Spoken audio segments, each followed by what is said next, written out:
I got you. Our subject is social networking. I was a sub at the school for a while. Every kid, as soon as they thought that I wasn't looking, would go onto Facebook all day. All sorts of stuff gets posted, and they kind of live off of it. So the question here is social networking and its effects on kids. What do you think?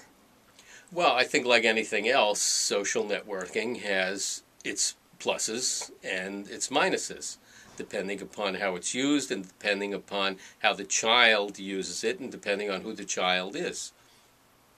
All right. So what do you think about it, though? Have you seen? I mean, you're in a college, for goodness sake, and I don't know if they do that to you, where they kind of have it so they can minimize it and then they pop it back up when they think you're not looking.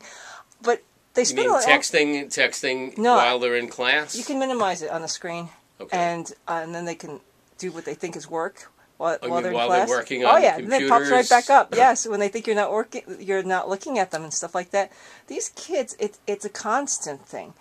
What amount is safe? What amount is healthy? Have you watched this yourself? Where do we draw the line on the social networking thing? Well, as I said, social networking is a new area of research. It's a new area of study.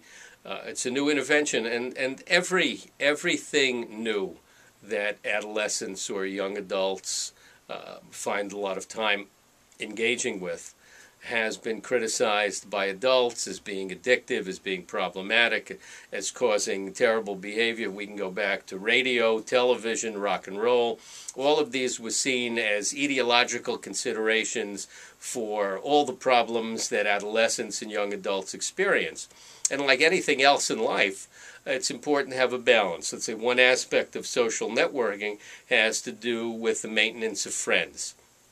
Social networking can be a very positive way in which adolescents can communicate and keep track of a multitude of friends. But it shouldn't take the place of real friends, real biologic face-to-face friend interactions.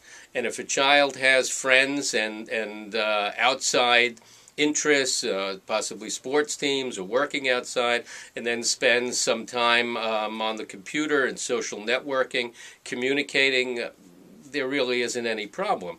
It's the child that engages in this activity at the expense of others, at the expense of his academic pursuits, or at the expense of engaging in real social interactions with real kids on the outside.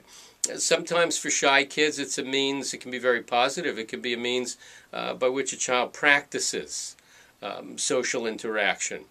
Problematically, kids can set up false identities. Another problem of social networking is at times you're not sure who you're communicating with, and it can be a source of predatory behavior. But by and large, social networking is just a new phenomena that kids are spending an awful lot of time with.